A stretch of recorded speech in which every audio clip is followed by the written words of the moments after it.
Muy buenas tardes, estimadas y estimados compañeros del curso de Metodologías del Análisis Político Internacional. Vamos a empezar ahora con esta presentación de los contenidos que tendríamos que ver en clase de manera virtual. Espero subir este pequeño video a el canal de YouTube que les voy a estar compartiendo con un link, ¿verdad?, en sus diferentes correos electrónicos. Algunas personas me habían comentado que quizá usáramos el Classroom o que usáramos otro tipo de recursos para poder comunicar esta información. Prometo hacerlo, pero por el momento vamos a tratar de vincularnos de esta forma, ¿no? Es decir, les voy a hacer público este documento en YouTube, les voy a enviar el link, les voy a enviar también el documento que vamos a trabajar, la presentación, y posteriormente espero que ustedes ya nos integremos más adelante en algunas de estas metodologías cibernéticas que están muy interesantes, ¿verdad? Pero por el momento no sé si vamos a tener el espacio para aprender a usarlo. Pero bueno, más allá de eso, quiero comentarles que debido a lo que ha pasado en los últimos días, creo que era algo que ya habíamos planteado en algún momento, ¿no? Las posibilidades de que se diera esta situación de cerrar la universidad, de que no se iba a poder seguir trabajando. Pues vamos a tratar de continuar trabajando así. Lo que voy a hacer hoy es subirles estos contenidos que son los contenidos preliminares, por así decirlo, del curso, ver algo que no pudimos decir en el curso, y posteriormente vamos a subirles otros contenidos y después ya vamos a hablar de la posibilidad del examen. Yo esperaría que el examen parcial no vaya a ser este día viernes que viene, sino que va a ser, les voy a dejar una hoja de ver el examen para que lo puedan trabajar ustedes en sus casas y que me los envíen después. Yo sé que están ustedes muy atareados por el momento y que diferentes profesores les han dejado documentos y mucho trabajo. Entonces lo que vamos a hacer es trabajarlo de esa forma. Yo les agoto hoy esta parte del contenido, que es una parte del análisis del discurso. Después pasamos a otro video donde les voy a agotar la otra parte que queda pendiente. Y después de eso ya vamos a platicar de cómo evaluar esto. Por el momento llevaríamos, tomando en cuenta el examen que ustedes entregaron hace unos días, 45 puntos de zona. Con el examen parcial llegaríamos a 60.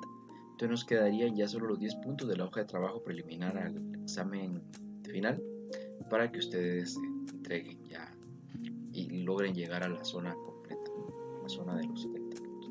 Pero por ahora ustedes no se preocupen de eso, preocupense más de poner atención a este documento y si tienen que tomar nota o si tienen dudas, comentarios o algo, pueden hacerlo por el correo electrónico. Ya pueden contactar también en Facebook, aunque ahí cuesta un poco, o pueden hacerlo incluso en los comentarios de YouTube, que es donde va a quedar subido este breve video.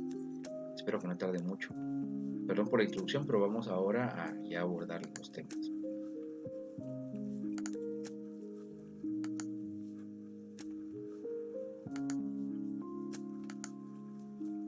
Bueno, esto es parte del curso de Metodología del Análisis Político Internacional, ¿no?, de Relaciones Internacionales del quinto ciclo de la jornada vespertina. A manera de resumen, quiero mencionarles que solo quería traerlo a colación, ¿verdad? Esto del FODA, que ya aprendimos a utilizar los primeros meses, y el análisis de coyuntura, que también ustedes ya aprendieron a utilizar. Y recomendarles que continúen practicando, ¿verdad?, con estas metodologías de análisis, porque la única manera de aprender a utilizarlas de manera adecuada es practicando, cada vez ir mejorando esas capacidades que ustedes ya van teniendo para poder hacer estos tipos de análisis. Pero eso no es lo que vamos a ver hoy. Lo que vamos a ver ahora es el análisis del discurso político. Existen muchas metodologías para hacer análisis del discurso político. Hay metodologías del análisis del discurso político crítico, hay por ahí también metodologías del análisis de discursos de la perspectiva de género, desde la perspectiva de los pueblos indígenas, hay de construcción del discurso, hay toda una rama sociológica y política y filosófica alrededor del discurso. Pero como ustedes lo que necesitan es una herramienta para poder analizar los discursos de los políticos, hemos simplificado esta metodología para que ustedes puedan utilizarla de forma adecuada, ¿verdad? Entonces, para esto lo que vamos a hacer es dibujar una matriz analítica. Esta matriz no la vamos a hacer hoy, sino que ahora vamos a trabajar solo uno de estos aspectos del análisis del discurso. La matriz analítica va a ser para que ustedes vayan poniendo los datos que van obteniendo a partir del análisis que van haciendo de los discursos. ¿Qué hay que analizar en un discurso para conocerlo? Primero, aspectos ideológicos del discurso, es decir, la tendencia política del emisor o emisora y también del público receptor del discurso. Aquí hace también un análisis de la coyuntura, los objetivos y motivaciones que mueven a la persona que está emitiendo el discurso. Después viene el análisis del discurso en sí.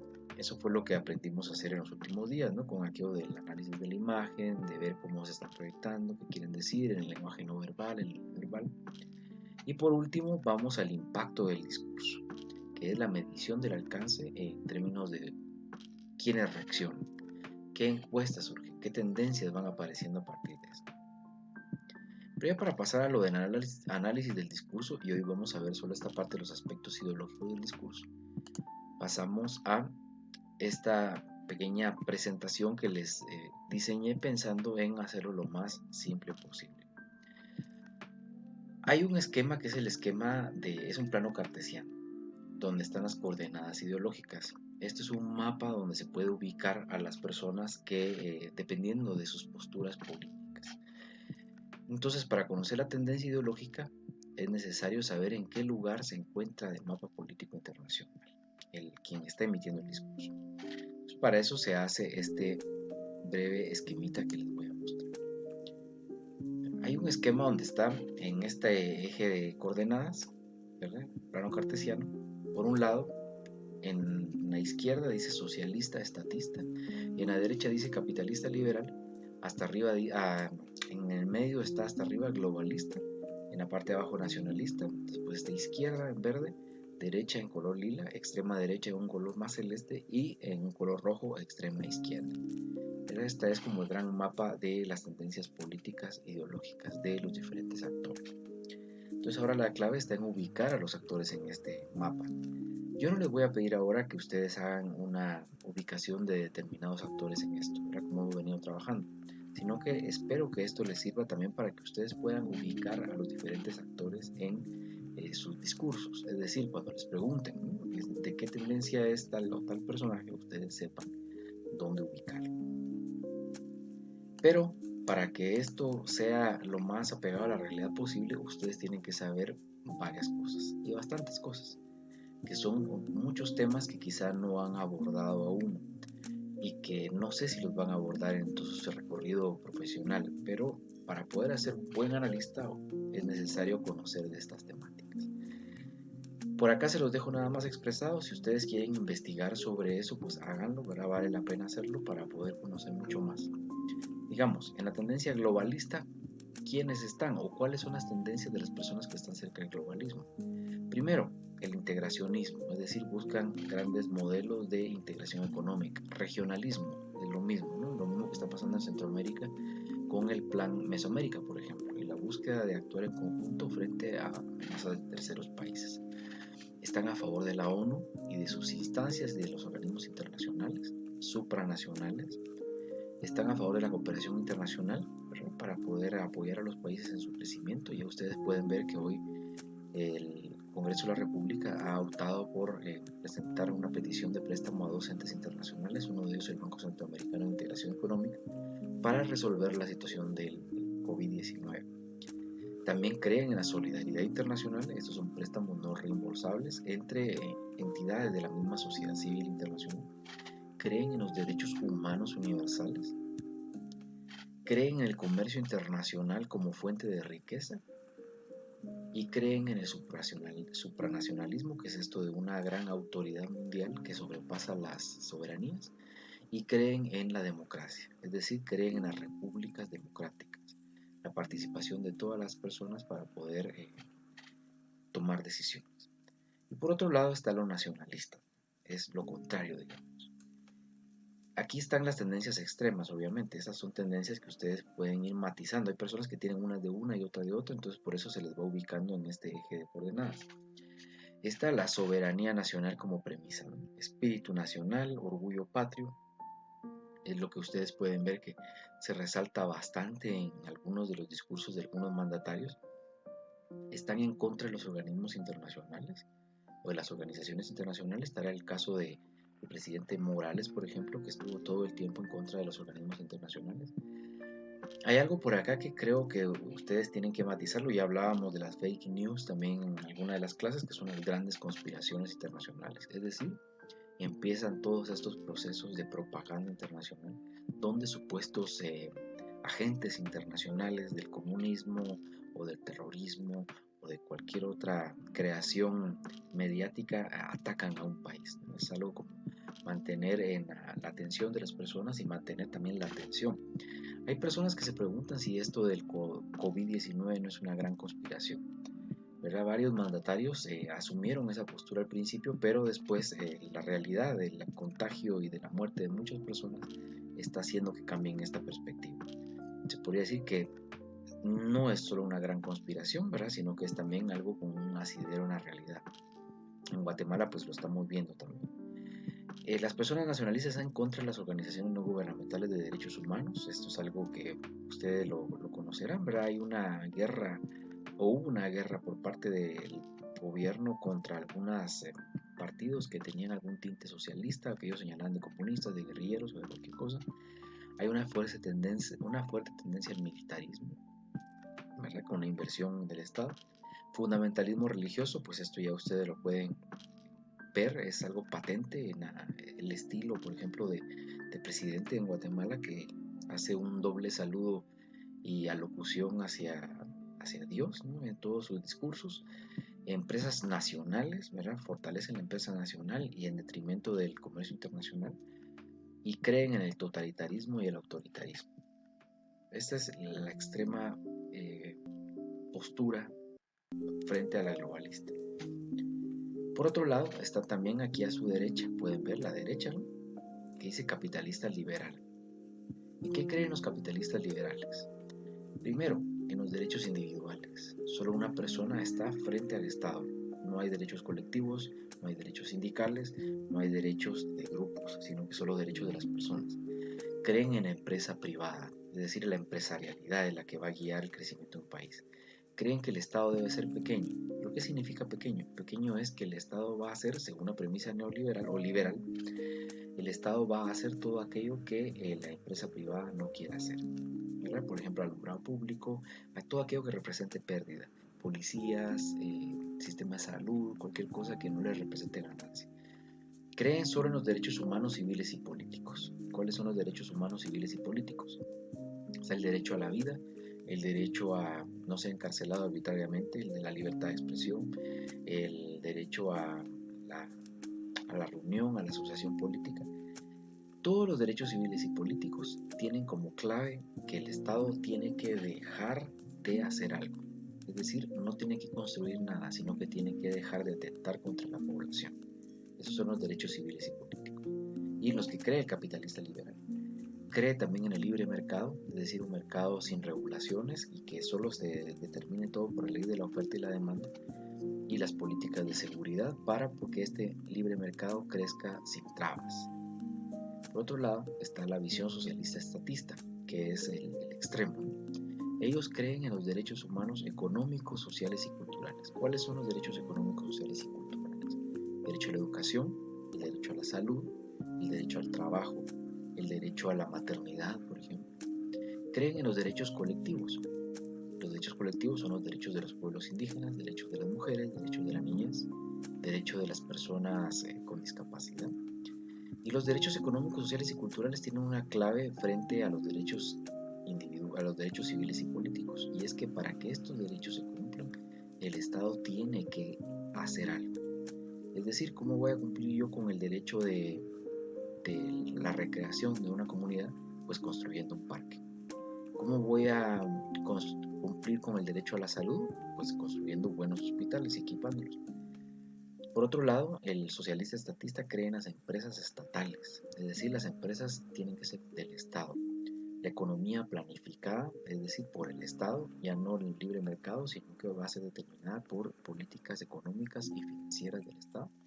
Y creen en las políticas sociales. Las políticas sociales no son solo lo de entregar la bolsa solidaria, por ejemplo, sino que son políticas que se enfoquen en las poblaciones vulnerables, que apoyen en la educación, en la salud, en todo lo que tiene que ver con el crecimiento y el enriquecimiento, por así decirlo, de el pueblo, ¿no?